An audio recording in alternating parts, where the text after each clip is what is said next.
മുണ്ടക്കൈ ചൂരൽമല പുനരധിവാസ ടൗൺഷിപ്പിലേക്ക് സമ്മതപത്രം നൽകാൻ ഇനി 44 പേർ മാത്രം.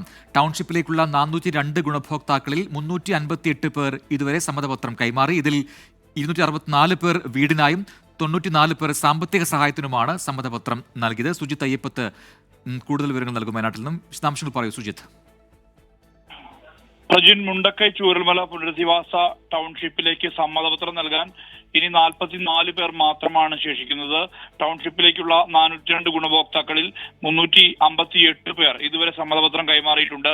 ഇതിൽ 264 പേർ വീടിനായും 94 പേർ സാമ്പത്തിക സഹായത്തിനുമായാണ് സമ്മതപത്രം നൽകിയിട്ടുള്ളത്. രണ്ടാം ഘട്ട 2A 2B ഗുണഭോക്തൃ പട്ടികയിലെ 116 സമ്മതപത്രമാണ് ഇതിനകം ലഭിച്ചിട്ടുള്ളത്. ഇതിൽ 89 ആളുകൾ ടൗൺഷിപ്പിൽ വീടിനായും 27 പേർ സാമ്പത്തിക സഹായത്തിനായുമാണ് സമ്മതപത്രം നൽകിയിട്ടുള്ളത്. ഗുണഭോക്തൃ പട്ടികയിൽ ഉൾപ്പെട്ടവർക്ക് ഏപ്രിൽ 3 വരെ സമ്മതപത്രം നൽകാനുള്ള അവസരമുണ്ട്.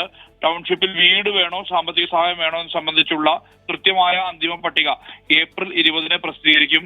എന്തൊക്കെയായാലും ഈ തറക്കല്ലിടൽ പരിപാടി അടക്കം പൂർത്തിയായ സാഹചര്യത്തിൽ ഈ ഗുണഭോക്താക്കളെ സംബന്ധിച്ച്, അതായത് സംബന്ധിച്ച് വലിയ രീതിയിലുള്ള ആത്മവിശ്വാസം ഉണ്ടായിട്ടുണ്ട്. അതാണ് ഇങ്ങനെ വേഗത്തിൽ തന്നെ സമ്മതപത്രം നൽകുന്ന നടപടിയിലേക്ക് ഗുണഭോക്താക്കൾ എത്തിയിട്ടുള്ളത്.